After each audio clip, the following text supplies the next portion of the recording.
Y bueno, gente, ¿qué tal? ¿Cómo están? Espero que se encuentren bien, espero que estén de la mejor manera. El día de hoy me vine de nuevo para el Tunco. Por hoy ya no hay mayor evento de surf, ya eso ya pasó. Pero me vine para acá porque quedé acá de verme con dos personas bien especiales y bien puntuales. Les voy a contar. Quedé aquí de verme con Jim o James y también con Nicky. ¿Quiénes son ellos?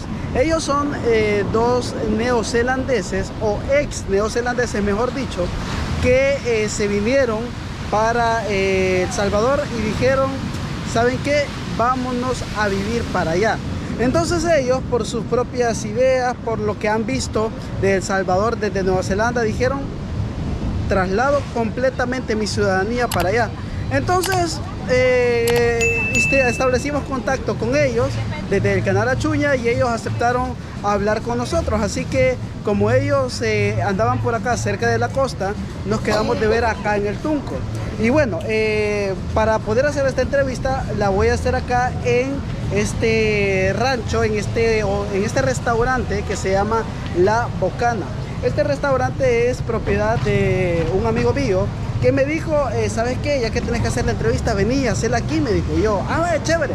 Entonces, nada, ellos fueron muy amables y como les digo, no estoy recibiendo ningún dinero por esto. No vayan a decir, ay no, que esta chuña se vendió, que esta chuña ya tiene precio. No, nada de eso. O sea, es más una especie de trato que con esta persona en plan, hacer la entrevista, te damos el lugar para que la hagas y a cambio solo mencionarnos. Y yo como que, chévere, o sea, no tengo ningún problema en mencionar un lugar, sobre todo cuando es bastante bonito. Y sí, les digo, si usted va a andar por acá en el Tunco, venga, dése una vuelta, venga, coma acá los precios son muy económicos, son bastante accesibles. Y lo más interesante es que acá usted tiene una vista preciosísima al mar. Acá es como una especie de terracita. Si a ustedes dicen que el Tunco es caro, que el Tunco no es económico, que en el Tunco solo es para gente rica, es paja. Acá en este restaurante usted va a poder encontrar pero mucha variedad de comida y a un precio bastante bueno. También en este restaurante que se llama Bocana tienen un hotel, el hotel buenísimo, más de 20 habitaciones, un precio bastante accesible. La verdad, yo creo que vale la pena este lugar. Y bueno, entremos en materia, entremos a hablar con James y Nicky y nada, a ver qué nos cuentan de las razones por las cuales se vinieron a vivir a El Salvador.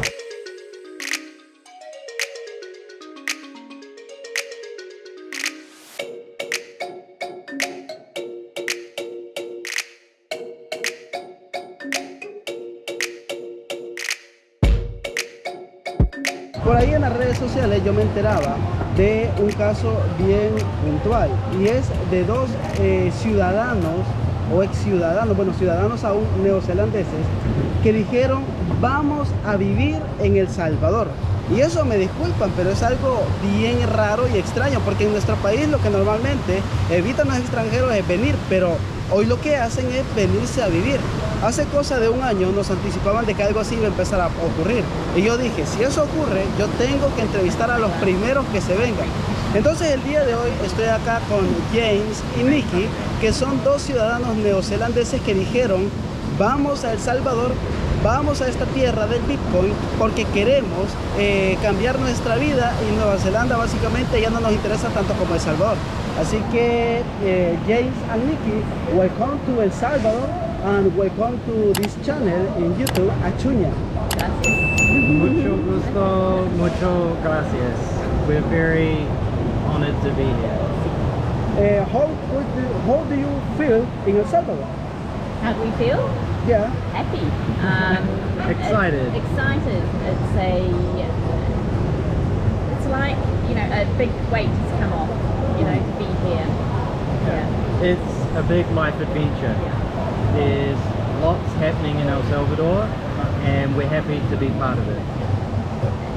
Okay, so yes, the image of New Zealand is beautiful. And we love New Zealand. It is a beautiful country and it also has lots of great things there. And the people are friendly. The people are friendly, the environment is nice and safe and beautiful. And yes, it is a first world.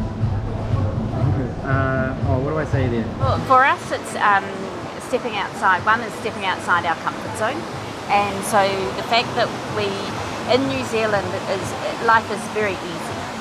Okay, so it is very easy, and to grow and develop as people, as as a person or as a couple, for us it's quite important to step outside that ease of lifestyle that you have in New Zealand.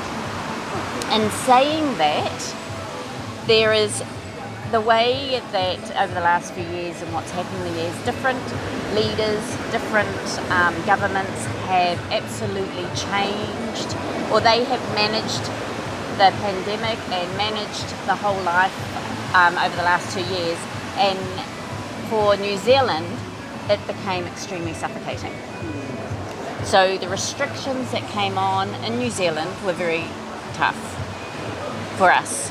For people who wanted to choose how to live, Yeah. like we take responsibility for our life, for our health, and when people wanted to tell us how to live, we asked some questions about how we wanted to live. So why come to a developing country? There's opportunity here, and it's exciting. It's an adventure. Yeah. There's a really good person there's a person called Ray Dalio, and he's written a lot of books that I've read, and his latest book is called The Changing World Order, and there's a very good YouTube channel video about this book. It's about 30 minutes, but he talks about how the world goes in cycles. So every country, every system has a cycle. There will be hot and cold, summer and winter, good times and bad times.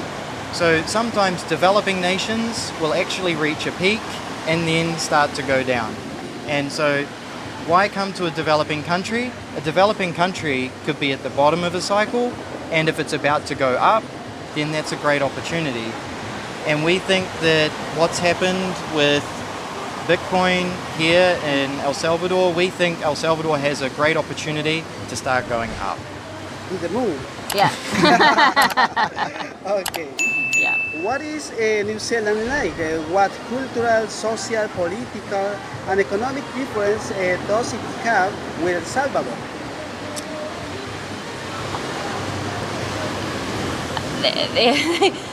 New Zealand is beautiful, and there's great people. Yes. And like many countries, it's not perfect.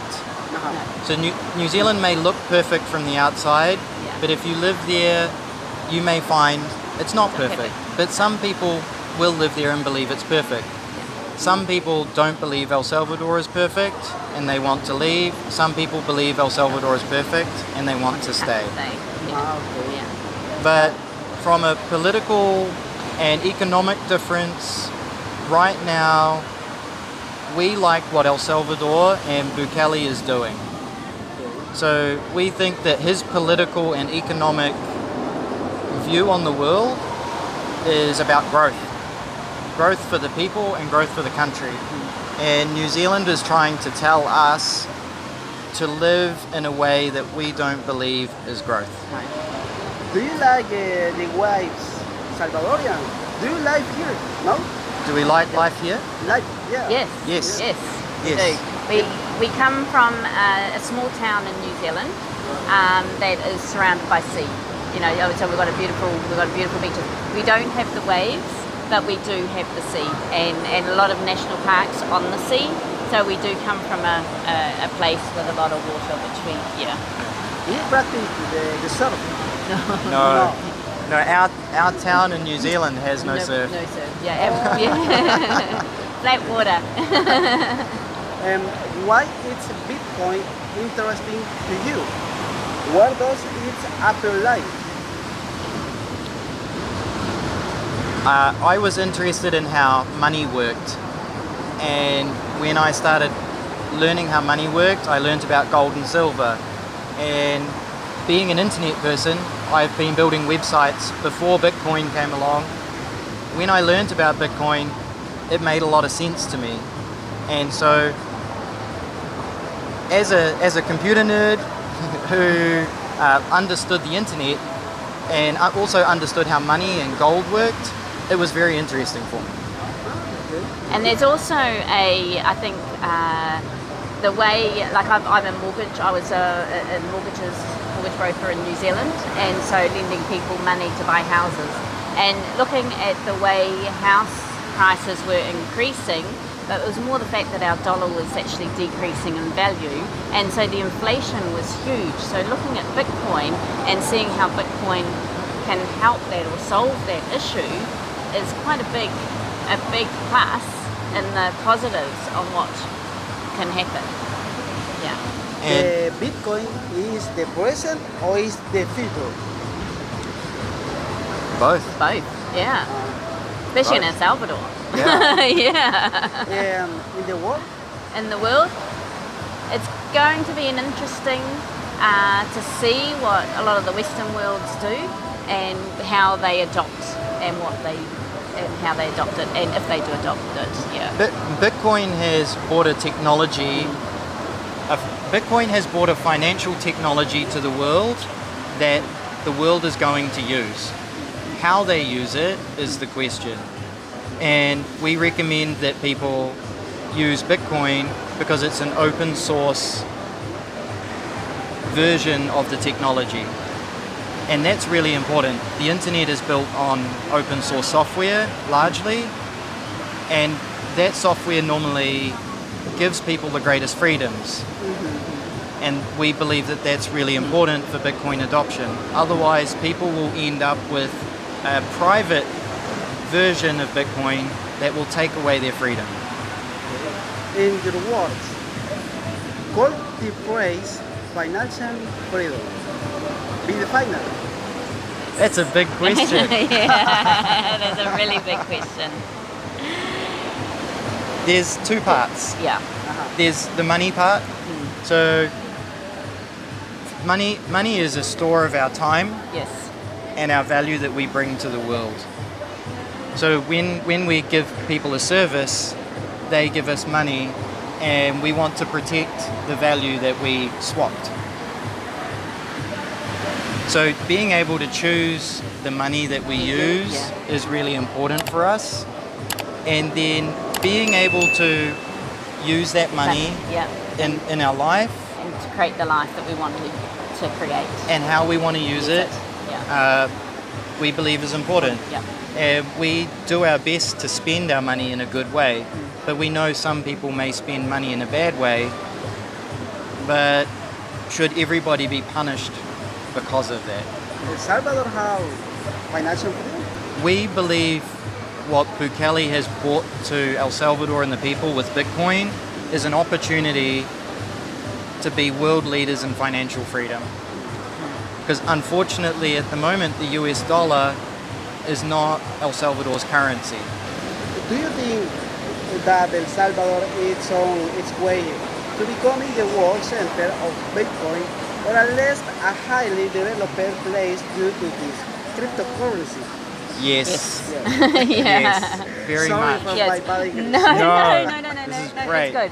So Yeah. I believe, my opinion is, I think Bukele and a number of Bitcoiners have a dream for El Salvador, that it can be the Silicon Valley or the Dubai or the Singapore of the world for Bitcoin, for financial freedom. So we do believe that El Salvador is on the way to becoming the world center of Bitcoin. El Salvador is pioneer. It's the frontier. Yeah, it's frontier. And the people of El Salvador are pioneers. Yeah. And the people like us that are coming to El Salvador, we are pioneers Yes. that want to join you Yeah. on this journey because we believe that it's great for the world.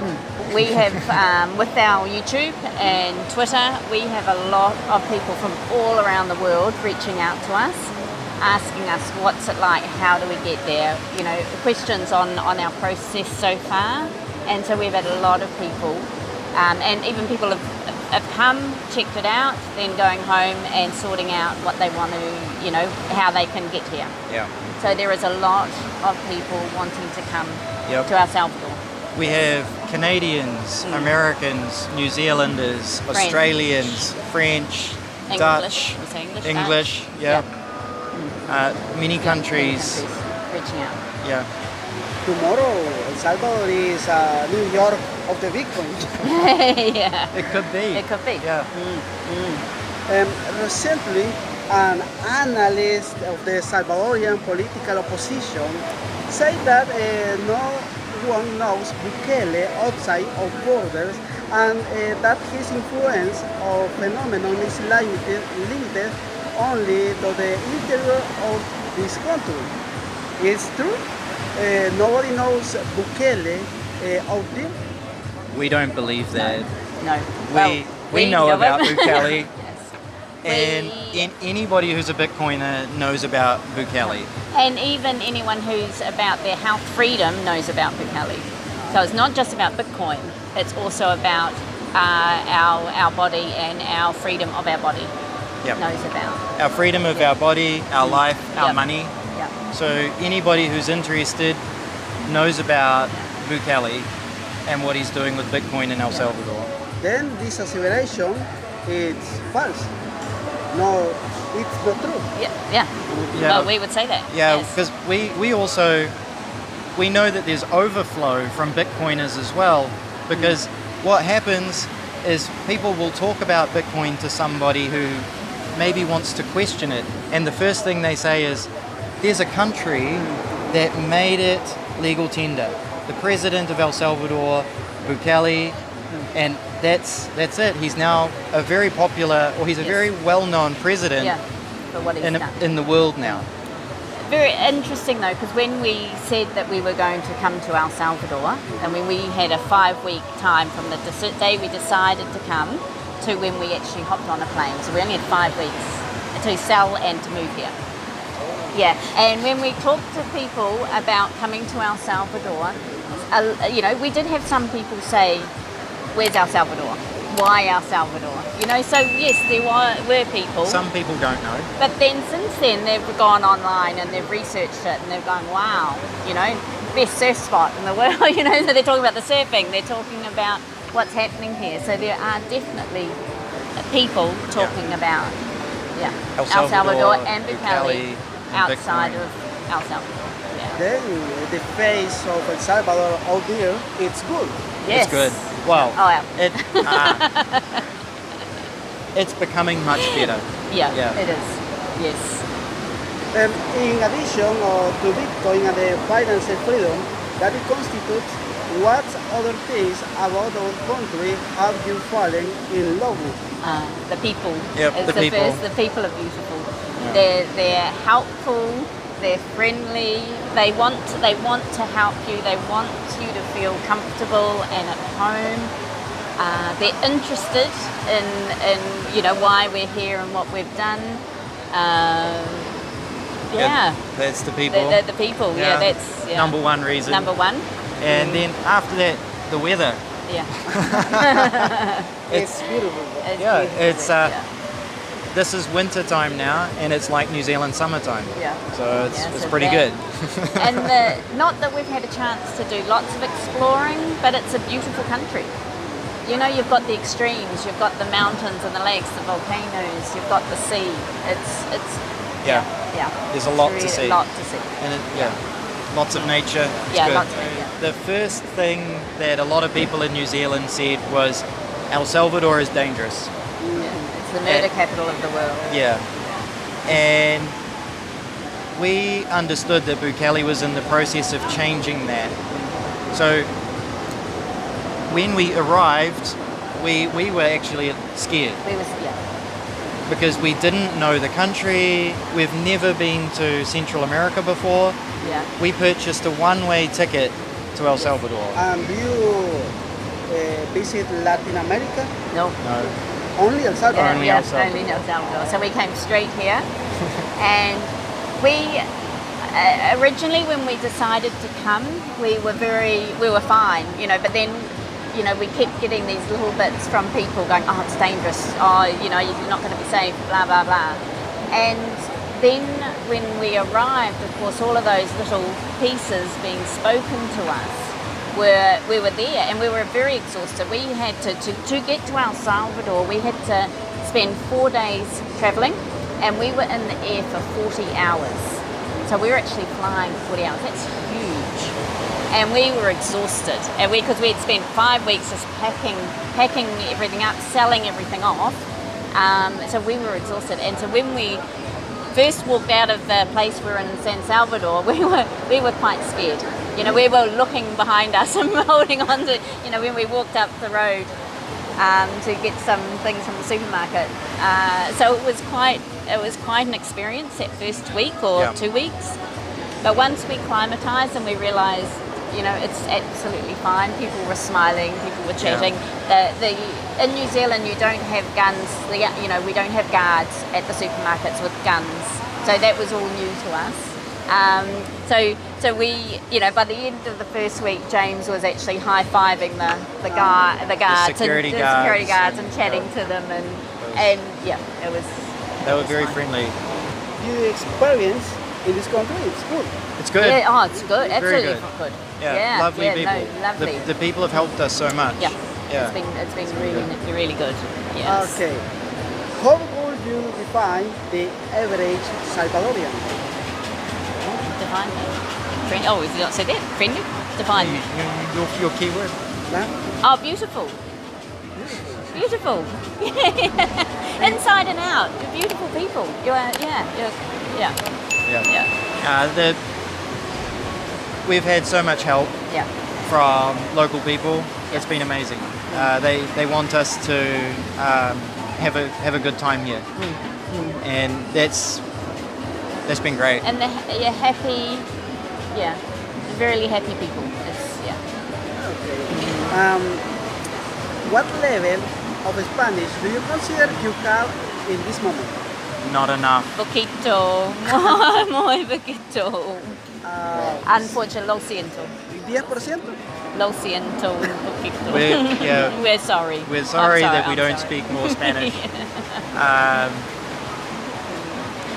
We are going to learn We Spanish. We are learning Spanish We are learning Spanish. because we want to be able to speak with the people Yeah. in their native language. It's so important for us to learn. So important. We know that. My pronunciation, my R's, I can't roll.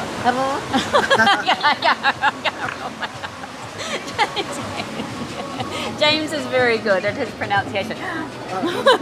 It's a hereditary thing. I blame my mother. Okay. No, I don't know if that's true. Do you say pupusa revuelta? Pupusa and Pupusa revuelta. pupusa renta? No.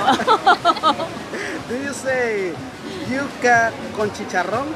Chicharrón. Chicharrón. Chicharrón. What is chicharrón? Pork. Ah, okay. Sí. It's a Salvadorian. Ah. Okay. Well, you welcome to El Salvador. For me, I'm concerned you are patriotas, compatriotas de la patria. And whatever you need, I'm here. This channel here, and the Salvadorians, it's for you. It's a good person. The Salvadorians like the foreigners. And in this case, you not New Zealanders. No. You Salvadorians. Así que muchas gracias. Yeah. Thank you for the interview for Tag Williams. And anything words final? Just thank Yes. you. Muchas gracias. Thank you to El Salvador. Yes. It's Yeah. It is. It's wonderful to have this opportunity to be able to come here and to even share some of New Zealand. You know, to share our culture as well in El Salvador is great. To absorb, you know, to actually take on your culture as well as you know, put in some of New Zealand, what New Zealand's about as well, I think. Yeah. Thank you. You are a Vision. You are Paul Bettany. Avengers. Yeah. Bueno, gente, esa fue la plática con estos, no turistas, ya no son turistas, son ciudadanos salvadoreños neozelandeses. Así que, bueno, la verdad está bastante interesante. Por cierto, esta entrevista, como se los decía al inicio, se ha llevado a cabo en el restaurante La Bocana. En este restaurante se encuentran cosas bien interesantes, bastante bonitas. Acá tengo el menú. O sea, usted acá puede encontrar cosas, híjole, 10 de 10. Bebidas, arroces, pastas y de todo. Y esto no es un campo pagado, pero los dueños de Bocana nos dijeron, hagan la entrevista en nuestro canal y háganos la mención. Y yo como que perfecto, yo genial, yo feliz, porque buen chance que nos han dado. Y la verdad, la atención 10 de 10.